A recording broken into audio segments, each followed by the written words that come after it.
မင်္ဂလာပါခင်ဗျာ ARD ကပတ်စင်တင်ဆက်နေတဲ့ Editor စကားဝိုင်းအစီအစဉ်ကနေကြိုဆိုလိုက်ပါတယ်ဒီတစ်ပတ်မှာတော့တက်တွင်းပုံကံမှုတွေဖြစ်လာနိုင်သလားဆိုတဲ့ခေါင်းစဉ်နဲ့ကျွန်တော်တို့ဆွေးနွေးသုံးသပ်သွားကြမှာဖြစ်ပါတယ်ကျွန်တော်ကတော့ ARD မြန်မာပိုင်း Editor ကျော်ခပါကျွန်တော်နဲ့အတူတူဆွေးနွေးမဲ့သူကတော့ ARD ရဲ့ Editor ချုပ်ကိုအောင်စောဖြစ်ပါတယ်ကိုအောင်စောမင်္ဂလာပါမင်္ဂလာပါဟုတ်ကဲ့ဒီ2020ခုစစ်စင်ရေးဒုတိယပိုင်းမှာလာဒီမြောက်ပိုင်းမဟာမိတ်တပ်တွေကလာရှိုးကြောက်မဲနောင်ချိုမိုးကုတ်စင့်ကန်စတဲ့နေရာတွေကိုဟလာဒီ PDF တွေနဲ့ပေါင်းပြီးတော့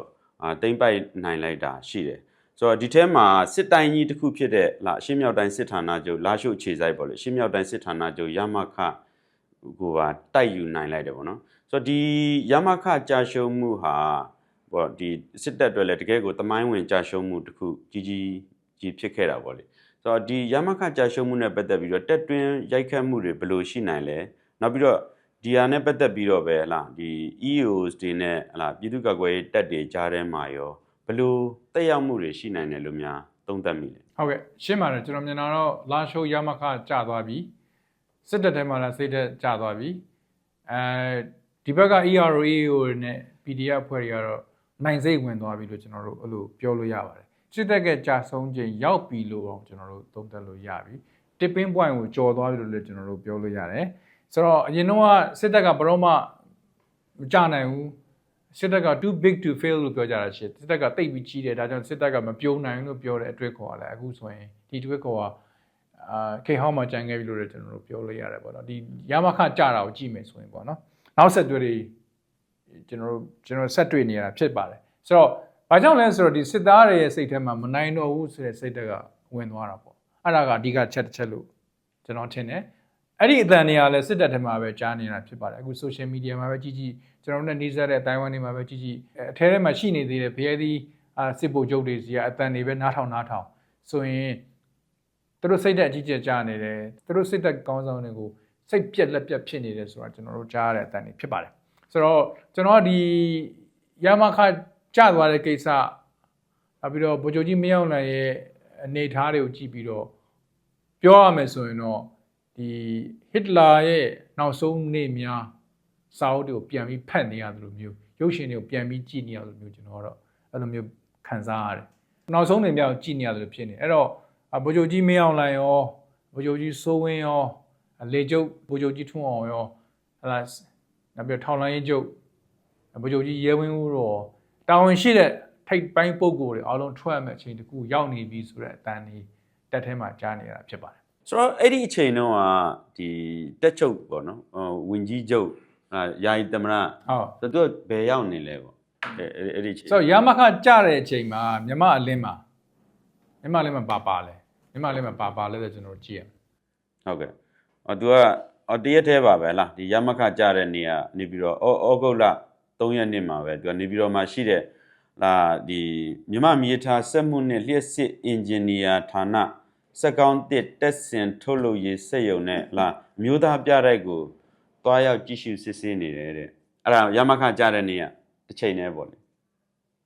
ေရမခအသေးအတန်တိုက်ခံနေရတဲ့အချိန်မှာသူဒီကိုရောက်နေတာပေါ့ဆိုလိုချင်တာကတော့ဆိုတော့သူစက်ကောင်းသွားကြည့်တယ်ဒါသူ့လို့လားပေါ့နော်ကျွန်တော်တို့မေးရမှာတက်မလို့ကာဝေးသူရုပ်တယောက်ကစစ်တိုင်းတစ်ခုကြာဆုံးနေတဲ့အချိန်မှာသူကစက်ကောင်းစက်ရုံသွားကြည့်ရမှာလားသူနောက်မှာပါတဲ့ဗိုလ်ချုပ်ကြီးမြတ်ထုံးရဲ့အလုပ်ဖြစ်တယ်ဒါဝင်ကြီးအဆင့်ပဲလုပ်လို့ရတယ်ဆိုတော့သူ့အလုပ်ကဘာလို့နေပြည်တော်မှာနေပြီးတော့ဒီလိုနေပြည်တော်မှာလှည့်ပတ်ပြီးတော့အခုတော့အားလုံးကပြောနေကြနေပြည်တော် liberated area နေပြည်တော်လွတ်မြောက်နယ်မြေမှာဘာလို့နေနေတာလဲဟိုတခြားနေရာမသွားနိုင်တော့တော့နေပြည်တော်မှာပတ်ပြီးတော့ဟာလားဟိုနေရာသွားကြည့်လိုက်ဒီနေရာသွားကြည့်တစ်ပင်နေစိုက်ပြလိုက်ကြက်တင်ငှက်တွေနဲ့သွားစကားပြောလိုက်အဲ့ဒါမျိုးတွေဖြစ်လုပ်တွေဖြစ်နေဆိုတော့ golf ရိုက်လိုက်တာပေါ့ဆိုတော့အလုပ်မရှိတော့ဘူးဆိုတော့တက်ထဲမှာကအခုသူတို့တွေရှေ့တန်းမှာတိုက်နေရတဲ့အချိန်မှာတက်ချုပ်တက်မရကာဝတိချုပ်တယောက်ကနေပြည်တော်မှာဘာလုပ်နေလဲဆိုတော့အဲ့ဒါအမေကုန်းပဲဆိုတော့အခုမေကုန်းနေထွက်လာတာပေါ့နော်ဒီရမခကြားရတဲ့ပတ်သက်ပြီးဒီချိန်ထဲမှာပဲလားရမခပြီးရင်ဘာဖြစ်မလဲပေါ့ခုနကကိုအောင်စောပြောသလိုပဲလားဒီEAO တွေPDS တွေကလုံးဝသူတို့ကယုံကြည်သွားပြီဒီယုံကြည်စိတ်ကပို့ပြီးတော့နိုင်စိတ်ဝင်သွားပြီနိုင်စိတ်ကပို့ပြီးတော့ပြင်းထန်လာပြီဆိုတော့စစ်တပ်ကမတိုက်လို့တိုက်ရင်ရတယ်ဆိုတဲ့စိတ်ကသူတို့ရှိမှရှိသွားပြီဆိုတော့ဒီ မိကုန်းနေထွက်လာတာလည်းမဆန်းဘူးပေါ့လေဒီဟိုရမခပြီးရင်ဘာဖြစ်မလဲဆိုတဲ့မိကုန်းနေထွက်လာတာမဆန်းဘူးလို့ထင်ပါတယ်ဟုတ်ကြိုခံမှန်းမှုတော့ခက်ပါတယ်မနေ့က1027 part 1ဖြစ်တဲ့အချိန်မှာကြိုခံမှန်းခဲ့သူတွေရှိပါတယ်နေပြည်တော်သွားမှလားနေပြည်တော်မရောက်ဘူးလားဆိုပြီးပြောခဲ့ကြတာရှိပါတယ်ပြန်နေလေ့လာတဲ့သူတွေတုံးသက်သူတွေနိုင်ငံသားတွေရောမြန်မာနိုင်ငံသားတွေရောပညာရှင်တွေရောဒါပေမဲ့သူတို့ရဲ့ပြောတာတွေကမှားခဲ့တာကျွန်တော်တွေ့ရတယ်အခု1027 part 2လာနေပြီအပိုင်း1ပေါ့နော်အပိုင်း1မှာကျွန်တော်တို့အပိုင်း1စစချင်းကျွန်တော်တစ်လအကျော်အတွင်းမှာပဲရမခကျသွားတာကိုကျွန်တော်တို့တွေ့ရတာဖြစ်ပါတယ်ဆိုတော့အခုကျွန်တော်တို့ဆွေးနွေးနေတဲ့အချိန်မှာပဲမေမျိုးပြည်ဦးတွေမှာရှိတဲ့အစစ်တပ်နဲ့ပတ်သက်တဲ့အတိုင်းဝိုင်းတွေတချို့ငွေကြေးတက်နိုင်တဲ့ဝန်ထမ်းတွေတက်နိုင်တဲ့သူတွေမြို့ထွက်သွားတာမျိုးတွေကျွန်တော်တို့တွေ့ရတယ်အဲ့တော့မေမျိုးတိုက်လာမလားဆိုတဲ့ကိစ္စပြီးတော့အဲ့ဒါမန်လေးဝိုင်းတိုက်ကြမလားဆိုတဲ့ကိစ္စအဲ့ဒီသတင်းတွေကျွန်တော်ကောလာလာတွေထွက်လာတာဖြစ်ပါတယ်တိုက်မယ်ဆိုရင်လည်းပြိုတော့မှာပဲဆိုတဲ့အတိစိတ်တက်ကလည်းပြည်သူလက်ထက်မှာရှိသွားတာဟုတ်ကဲ့ရမခတောင်ကြတာဟိုပြင်ဦးလွင်လည်းမသေးကြဘူးဆိုတဲ့စိတ်မျိုးနဲ့ပေါ့နော်ရွှေ့ကြတယ်အခုဆိုတချို့တိုင်းကြီး14ခုမှာနာမည်အကြီးဆုံးနဲ့ရာဇဝင်ရှိခဲ့တယ်တမိုင်းရာဇဝင်ရှိခဲ့တဲ့စစ်တိုင်းတစ်ခုကြာသွားတာပေါ့နော်ဆိုတော့ဒီဟိုတချို့ကဒီမနေ့ကပြင်ဦးလွင်ကနေပြီးတော့ဆင်းလာတဲ့သူတွေဆိုလို့ရှိရင်တော်တော်များများကနေပြည်တော်ရန်ကုန်ဟိုသွားကြတယ်မန္တလေးတောင်မရွှေ့ကြဘူးပေါ့မန္တလေးလည်းမသေးကြဘူးဆိုတဲ့အတွေ့အမျိုးသူတို့မှရှိနေကြပုံရပါတယ်မနေ့ကကျွန်တော်တို့ interview ရသလောက်ကျွန်တော်တို့ live စုံစမ်းကြည့်ရသလောက်ကတော့တော်တော်များများအဲ့လိုတွေ့ရတယ်ဆိုတော့သူတို့မန္တလေးတောင်စိတ်မချဘူးဆိုတဲ့သဘောမျိုးသူတို့မှရှိနေတဲ့ဟိုကျွန်တော်တို့တွေ့ရတာပေါ့လေဒါကြောင့်လဲအခုဆိုရင်မြေမြို့နဲ့ပြည်ဦးလေးကိစ္စကိုကျွန်တော်ပြောနေတဲ့အချိန်မှာပဲမြေမြို့မှာရှိတဲ့စစ်ကြောင်းတွေစစ်တပ်နဲ့ပတ်သက်တဲ့ဒီ institution တွေအကြောင်းတွေဆေးရုံတွေအဲ့ရဝန်တန်းတွေကိုစပြီးရွှေ့တော့မလားဆိုတော့ကောလာလာတွေထွက်လာတာရှိပါတယ်မြေမြို့ကလည်းအရင်မနစ်ကောဒီနှစ်မှာအရင်အဲ့အချိန်တွေမှာ drone နဲ့ရော rocket နဲ့ရောအတိုက်ခိုက်ခံခဲ့ရတာရှိခဲ့ဘူးတာတကတွေရှိခဲ့တယ်ပေါ့နော်ဆိုတော့ဟိုကျွန်တော်တို့ခံမှန်းဖို့ခက်တယ်ဒါပေမဲ့ဒီအချိန်မှာမြေမြို့လည်းတိုက်နိုင်တယ်လို့ရှမ်းပြည်တောင်ပိုင်းလည်းသွားတိုက်နိုင်တာပဲဟုတ်တယ်မလားအဲ့ဘက်မှာလည်းစပြီးတော့လက်နက်တွေနဲ့စပြီးစုဆောင်းနေတဲ့အတန်တွေကျွန်တော်တို့ကြားနေရတဲ့ကာလဖြစ်တယ်ဆိုတော့ကလောကိုတိုက်မလားပေါ့အဲ့ဒါမျိုးပေါ့အဲ့မှာကလောမှာဆိုလဲအရာရှိကြီးတဲ့အကြောင်းတွေရှိတဲ့အခါကျတော့ဆိုတော့တရားမျိုးတွေအခုချိန်မှာပြောဖို့တော့ခက်ပါတယ်ဒါပေမဲ့ဒီဘက်ကစဉ်းစားတာတော့အသေးချပြင်းစဉ်းစားပြီးလုပ်နေတယ်ဆိုတော့ပေါ်သွားပါတယ်ဒီစစ်ကောင်းဆောင်ရဲ့ဒီဩဂုတ်လ9ရက်နေ့ကထွက်ပြောတဲ့မိန့်ခွန်းမှာဒီလက်နက်ကင်တွေရဲ့နောက်မှာပြည်ပနိုင်ငံတချို့ရှိတယ်ဆိုပြီးတော့ဒီလေသံမျိုးကိုတွယ်ဝိုက်ပြီးပြောတာကြားလိုက်ရတယ်ဆိုတော့ဟိုတက်ပြောရရင်တော့တရုတ်ကိုပြောတယ်လို့ယူဆရတာပေါ့လေဆိုတော့ဒါမဲ့ဒီမနေ့ကဩဂုတ်လ10ရက်နေ့မှာလာဒီနေပြည်တော်မှာတရုတ်နိုင်ငံရေးဌာနအာရှရေးအထူးကိုယ်စားလှယ်မစ္စတာတိန့်ရွှေကျင်းနဲ့ဒီစစ်ကောင်းဆောင်တွေ့ဆုံဆွေးနွေးမှုလုပ်တာကိုကျွန်တော်တွေ့ရတယ်ဆိုတော့ဒီအချိန်နေမှာဒီလိုအချိန်ကိုက်ရမခကြပြီး6ရက်မြောက်နေ့ပေါ့လေဆိုတော့ဒီလိုအချိန်ကိုက်လာတွေ့တာဒီသူမင်းကွန်းထဲမှာဒီလိုပြောဆိုခဲ့တာတွေကဘယ်လိုသဘောလဲဘယ်လိုသဘောဆောင်ဆိုတော့ဒီ1027ပိုင်းနှစ်ပေါ့နော်အဲ့ဒါမှတိုင်ခင်မှာတိန့်ရွှေကျင်းနေပြည်တော်လာခဲ့တယ်ဒါပေမဲ့ဗိုလ်ချုပ်ကြီးမင်းအောင်လှိုင်နဲ့တွေ့ခွင့်မရခဲ့ဘူးနိုင်ငံခြားဝင်ကြီးဦးတန်းဆွေနဲ့တွေ့ခဲ့တာကျွန်တော်တွေ့ရတယ်အဲ့နောက်ပိုင်းမှာကျွန်တော်1027အပိုင်း2ကိုကျွန်တော်တို့တွေ့ရတယ်1027အပိုင်း2စပေးတဲ့အချိန်မှာတရုတ်ဘက်ကဝင်ညှိဖို့စူးစမ်းတာတွေရှိတာတွေကျွန်တော်တို့အတန်တွေကြားတဲ့သတင်းတွေထွက်လာတာရှိပါတယ်ဆိုပြီးတော့တရုတ်ကဝင်ညှိပေးမယ်ဆိုတဲ့အတန်တွေထွက်လာတယ်ပြီးတော့ MNDAA နဲ့တခြားညီနောင်သုံးဘက်နေလက်ခံတဲ့လက်မခံဆိုတဲ့ကိစ္စတွေသူတို့ညှိတဲ့နေရာတွေကိုစစ်ကောင်စီဘက်ကလည်းမသွားခြင်းဘူးဆိုတဲ့အတန်တွေ rumors တွေထွက်လာတဲ့အချိန်မှာပဲဩဂုတ်လ3ရက်နေ့မှာပဲရမခကျသွားတယ်ဆိုတော့အဲ့ရမခကျသွားတဲ့အချိန်3ရက်ကပြန်ကြည့်မယ်ဆိုရင်6လတက်တန်းတိုးပြီး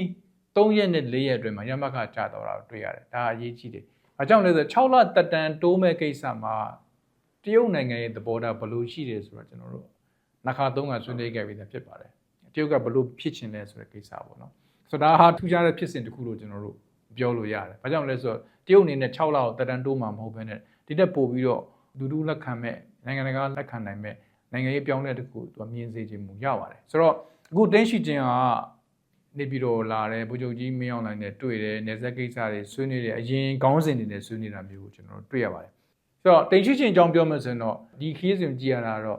့တရုတ်ကနေပြီးတော့လာပြီးတော့လူနာလာမိတယ်လို့ပဲကျွန်တော်အဲ့လိုပဲခံစားရတယ်ဆိုတော့တရုတ်ကတော့ဝင်ထိန်ပေးခြင်းတဲ့သဘောပေါ့နော်ဒီတိန့်ရှိခြင်းခီးစဉ်ပြီးမှလည်းတရုတ်ကဝင်ထိန်တဲ့လက်တွေခြေတွေကျွန်တော်တို့တွေ့ရနိုင်တယ်ဒါပေမဲ့တရုတ်ရဲ့နံပါတ်1အချက်ကတော့ စစ်တပ်ပြိုကွဲသွားပြီးထိမ့်မနိုင်သိမ့်မနိုင်အခြေအနေတခုရောက်သွားတာမျိုးကိုတရုတ်အစိုးရအနေနဲ့မလိုလားဘူးအဲ့လိုမလိုလားသလိုပဲအိန္ဒိယနိုင်ငံတွေထိုင်းပါမယ်အိန္ဒိယနိုင်ငံတွေကလည်းမလိုလားဘူးအဲ့နံပါတ်1ချက်နံပါတ်2ချက်ကတော့တရုတ်ကအရင်လိုပဲရွေးကောက်ပွဲကိုထပ်ပေါက်လို့ထားပုံရတယ်ဒါပေမဲ့အဲ့ရွေးကောက်ပွဲဆိုတဲ့ကိစ္စပြောတဲ့အခါမှာတော့အားလုံးပါဝင်တဲ့အချင်းအောင်တွေထဲမှာရှိနေတဲ့နိုင်ငံရေးသမားတွေပြန်ထွက်ပြီးပါဝင်နိုင်တဲ့ရွေးကောက်ပွဲမျိုးကိုလုပ်မြင်စေဖြစ်စေခြင်းတယ်လို့ကျွန်တော်အဲ့လိုပဲသုံးသပ်ပါတယ်ဒါပေမဲ့ဗိုလ်ချုပ်ကြီးမင်းအောင်လှိုင်ရဲ့မိန်ကွန်းပြန်ကြည့်မယ်ဆိုရင်တော့သူများကိုအပြစ်ဖို့ထားပြီးသူမှဘာမှအပြစ်မရှိဘူးဆိုမောင်ဖြူစင်လေးပေါ့သူကတော့တကယ်ကိုအပြစ်မရှိတဲ့ပုံစံမျိုးပြောသွားတာတွေ့ရတယ်ပေါ့နော်အဲ့တော့ဒါပေမဲ့ဒီချိန်မှာကျွန်တော်တို့ပြောရမှာပါလဲဆိုတော့ဒီလောက်စစ်တိုင်းတစ်ခုကြပြီးတော့တိုင်းပြည်အခြေအနေပြည်တွင်းစစ်အခြေအနေစိုးဝါးနေတဲ့အချိန်မှာဘာလို့နေပြီးတော့မှနေနေရလဲရှေ့တန်းကဘာလို့မထွက်တာလဲကျွန်တော်ကပြောချင်တာကတော့ဗိုလ်ချုပ်ကြီးမင်းအောင်လှိုင်ရှေ့တန်းကိုထွက်ပါရှေ့တန်းထွက်ရတော့ရှေ့တန်းထွက်ပါတက်တွေကိုသွားပြီးကြည့်ပါတက်တွေကိုသွားပြီးကြည့်ရမှာပေါ့တက်တွေကိုသွားပြီးဝေးမှာဘယ်လောက်ရှိနေလဲဆိုတော့တက်တွေသွားပြီးကြည့်ပါဝေးကနေပြည်တော်ကနေပြီးတော့နေပြည်တော်နေမှန်ပြောင်းနဲ့ကြည့်မနေနဲ့ဘာမှဒူးမှမဟုတ်ဘူး right ချင်းနေကောင်းမကောင်းနေပြည်တော်နေချက်ရင်တော့လာရှိုးသွားခဲ့ဘူးလေရင်တော့ဟိုကိုကတ်နဲ့တိုက်ပွဲမှာလာရှိုးမှာရဲဘော်တွေကိုသွားနှစ်သိမ့်တာဘာညာသူဆင်းသွားဘူးလေဒါပေမဲ့အခုကတော့မရတော့ဘူးဟုတ်တယ်အခုကတော့မရတော့ဘူးပေါ့နော်လာရှိုးကိုလည်းသူဆင်းလို့မရတော့ဘူးအနည်းဆုံးတော့မေမျိုးကြောင်မဲကိုသွားပြီးတော့ရဲဘော်တွေနဲ့သူရင်မောင်အတိုင်းပဲတိုက်တာတွေဟဟလားပြီးတော့ဖမ်းခံလိုက်ပေါ့အဲ့ဒါမျိုးတော့ကိုလို့ပါဒါမျိုးတွေကိုကျွန်တော်အခုလက်ရှိအခင်းချင်းမှာသူကအဲ့ဒါမျိုးမတွေ့ရဘူးကျွန်တော်တွေ့ရတာ NUG ရဲ့လာဒီဟိုယာယီသမရဒူဝါလက်ရှိလာပေါ့နော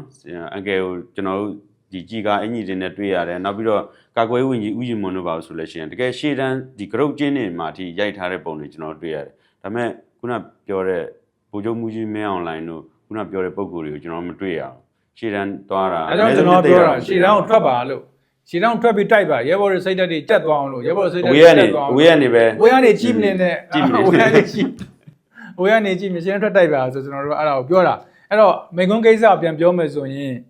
်မိန်ကွန်းမှာဆိုရင်လည်းဘေးနိုင်ငံတရုတ်နိုင်ငံကိုသူအသေးချာ mention မလုပ်တော့လည်းပဲလက်တွေခြေတွေပါတယ်ဆိုတဲ့ဟာကိုသူ့ရဲ့မိန်ကွန်းထဲမှာပါတယ်နော်ဒါပေမဲ့ပြန်ကြည့်မယ်ဆိုရင်ဒီပြည်ရင်းပြည်ပရန်သူတို့တိုက်ဖို့အတွက်ပြည်သူလူထုကပူးပေါင်းပါဆိုတဲ့စကားလည်းပြောသွားတယ်ဒါပေမဲ့ဒီနေ့ဒီချိန်မှာတော့အဲ့ဒီပြည်သူလူထုဆိုတဲ့လူတွေကမြန်မာစစ်တပ်ဘက်မှာမရှိဘူးဆိုတာကျွန်တော်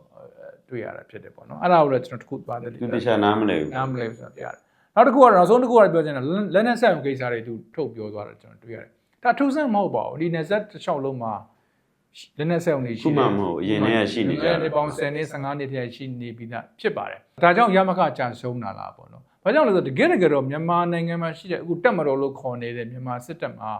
ကြီးရည်လေ Air Superior အစသူ့ရဲ့ Air Force ကအစရှိတာတကယ်ကိုအဲ့ဒီနိုင်ငံခြားပေးတဲ့လက်နက်တွေနဲ့ပဲသူတို့တိစောက်ထားတာဖြစ်ပါတယ်ဆိုတော့သူတို့ကတကယ်တော့ superior ဖြစ်ပါတယ်တကယ်တော့သူတို့နဲ့ရှင်တိုက်နေရတဲ့တိုင်းသားအုပ်စုတွေနဲ့ PDF တွေနဲ့ရှားလိုက်မယ်ဆိုဒီလိုမျိုးကွာပါတယ်လက်နက်စစ်တီအင်အားတွေလားအများကြီးကွာပါတယ်အဲ့တော့ဘာလို့လက်နက်ဆက်ုံလေးတစ်ခုနှစ်ခုရှိတာကိုပြောနေတာလဲဒါပေမဲ့သူ့မှာလက်နက်ဆက်ရုံလက်နက်အင်အားလူအင်အားပြီးတော့ဘေးနဲ့ထောက်ပို့ပစ္စည်းအကြီးကြီးလေးတကယ်တက်ကြီးတစ်ခုအနေနဲ့သူရှိပါတယ်ဘာလို့သူကဒီချိန်မှာကြာရှုံးနေရတာလဲဒါမေးခွန်းမယ်နော်ဒါစိတ်ဝင်စားဖို့ကောင်းတဲ့မေးခွန်းတစ်ခုပဲ super interesting ပေါ့ဗျာဟုတ်ကဲ့ခုနပြောသလိုပေါ့နိဒီအခုစစ်တပ်ကဒီရှမ်းပြည်နယ်မြောက်ပိုင်းမှာတင်စစ်ရှုံးနေတာမဟုတ်ရခိုင်ပြည်နယ်မှာရောချင်းပြည်နယ်မှာရောကရင်ပြည်နယ်မှာရောလာဒီတနင်္လာရီတိုင်းမှာရောရှုံးနေတာပြည်နယ်နဲ့တိုင်းတော်တော်များများမှာစစ်ရှုံးနေတာပေါ့လေဆိုတော့ဟလာဒီလက်ရှိအခြေအနေကလည်းလူထုကလက်နက်ဆွဲကန်ပြီးတော့ပြန်တော်လန်နေတဲ့အခြေအနေဖြစ်တဲ့ခါကျတော့စစ်တပ်အတွက်ကတက်ဝန်းထဲကနေတက်ပြန်ထွက်ရင်စစ်မြေပြင်ရောက်တဲ့သဘောမျိုးရောက်နေရပါလေဆိုတော့အခုဒီနေပြည်တော်ကနေပြီးတော့ comment ပေးနေတဲ့ဒီဗိုလ်ချုပ်တွေပေါ့ဗိုလ်ချုပ်မူကြီးမင်းအောင်လှိုင်ပါဝင်ဗိုလ်ချုပ်တွေနဲ့တကယ်ရှိမှတိုက်နေတဲ့သူတွေကြားထဲမှာသဘောထားကွဲလဲမှုတွေရှိလာနိုင်လားပြီးတော့ဒီတက်တွင်းပုံကံမှုတွေဖြစ်လာနိုင်သလားပေါ့သဘောထားကွဲလဲမှုတော့ရှိနေပြီလေကျွန်တော်တို့ကမြင်နေရတာပဲအခုကျွန်တော်တို့တက်ထဲအတန်တွေကိုကျွန်တော်တို့ကြားနေရတယ်ဒီတဲ့ပို့ပြီးလို့လည်းပြောဆိုခွင့်ရှိမယ်ဆိုတက်ထဲကဗိုလ်ချုပ်တွေဗိုလ်မှူးချုပ်တွေရဲ့အတန်တွေပြင်ရှန်ထွက်လာမယ်လို့ကျွန်တော်ထင်ပါတယ်နံပါတ်1ကတော့အခုနေပြည်တော်မှာကောက်တီးရိုက်နေတဲ့အချိန်မှာဂျိုင်းတောင်းတဲ့စစ်သားတွေမိသားစုတွေဒုက္ခရောက်နေတာကျွန်တော်တို့တွေ့ရတယ်။နောက်ပြီးတော့သူတို့ရဲ့စိတ်ထဲမှာလည်းဗိုလ်ချုပ်ကြီးမင်းအောင်လှိုင်ဟာ စစ်တပ်ကိုဥဆောင်နိုင်တဲ့သူရဲကောင်းတယောက်ခေါင်းဆောင်တယောက်မဟုတ်ဘူးဒါပေမဲ့သူကသေဘောကြောင်တဲ့သူတယောက်ပဲဖြစ်တယ်ဆိုတာလေဒီတိုက်ပွဲမှာကျွန်တော်တို့ပို့ပြီးတော့ပေါ်သွားတယ်လို့ကျွန်တော်ထင်တယ်သူတို့ရဲ့